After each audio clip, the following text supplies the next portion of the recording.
আপনার খুশির দিনে তারা হাজির থাকে যাদের আপনি আপন ভাবেন, আর আপনার দুঃখের দিনে তারা হাজির থাকে যারা আপনাকেই আপন ভাবে। একটা সম্পর্ক কতটা মজবুত সেটা খারাপ পরিস্থিতি আসলেই বোঝা যায়।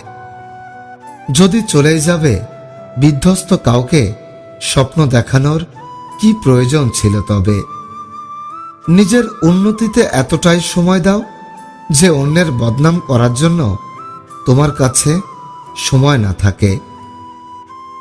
ভালোবাসা বোঝানোর জন্য হাজার হাজার কথা খরচ করার কোনো প্রয়োজন নেই, কারণ যে বোঝার সে চোখ দেখেই বুঝবে, আর যে না বোঝার তার জন্য জীবন দিলেও বুঝবে না। বৃদ্ধ অতীতের স্মৃতি নিয়ে বাঁচে, তাই তারা নিরাশ থাকে। যুবক ভবিষ্যৎ কল্পনা করে বাঁচে, তাই তারাও নিরাশ থাকে। কিন্তু বাচ্চা সবসময় বর্তমানে বাঁচে, তাই তারা সবসময় খুশি থাকে।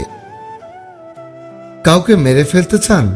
তাহলে তাকে খুব ভালোবাসুন, তারপর আস্তে আস্তে অবহেলা করতে শুরু করুন। এরপর হঠাৎ করে একদিন ছেড়ে দিন, দেখবেন একসময় সে জীবন্ত লাশে পরিবর্তিত হয়ে যাবে। ভালোবাসা এবং সম্মান, এই দুটো জিনিস প্রিয় মানুষের কাছ থেকে পেলে জীবনে বেঁচে থাকার ইচ্ছাটা দ্বিগুণ বেড়ে যায়। মানুষ স্পষ্টভাষীকে খুব ভালোবাসে, কিন্তু সেটা নিজের বিপক্ষে যাওয়ার আগ পর্যন্ত। সন্তানের সঙ্গে কোন বয়সে কেমন আচরণ করা উচিত, এ নিয়ে চাণক্য বলেছেন, 5 বছর পর্যন্ত সন্তানকে খুব যত্নে লালন করুন এবং পরবর্তী 10 বছর অর্থাৎ 5 থেকে 15 বছর পর্যন্ত তাকে কঠিন অনুশাসনের মধ্যে রাখুন, কারণ সেই সময় তাকে সিনসিয়ারিটি, ডিসিপ্লিন, অনেস্টি এগুলো শেখানো সহজভাবে হয়ে ওঠে না। তার জন্য একটু তাকে কঠিন অনুশাসনের মধ্যে রাখতে হয়। 16 বছর বয়সে তখন বাবা মাকে পুত্রের সাথে মিত্র আচরণ করতে হবে। এরপর তাকে কঠিন অনুশাসনের মধ্যে আর রাখা যাবে না। বেশি চাপ দিলে সে কিন্তু বিদ্রোহী হয়ে উঠতে পারে। বন্ধুত্ব করার মতো যোগ্য লোক পাওয়া না গেলে একা থাকো, তবু অযোগ্যদের সাথে বন্ধুত্ব করা উচিত নয়। তোমার কাছে ভালোবাসার মানুষ কোনটা?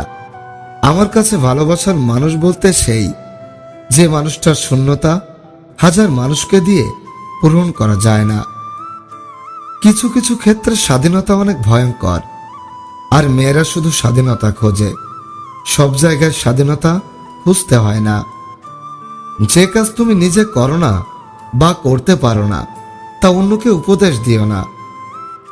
জীবন আসলেই কঠিন, ভাগ্য বড়ই নিষ্ঠুর। মানুষ যখন ভুল বোঝে, সময় তখন দোষ খোঁজে। এটা পৃথিবীর আজব নিয়ম। যে জাতি তার বাচ্চাদের বিড়ালের ভয় দেখিয়ে ঘুম পাড়ায়, তারা সিংহের সাথে লড়াই করা কিভাবে শিখবে? কি দেখে বুঝবেন মেয়েটি আপনার সাথে সহবাস করতে চাইছে?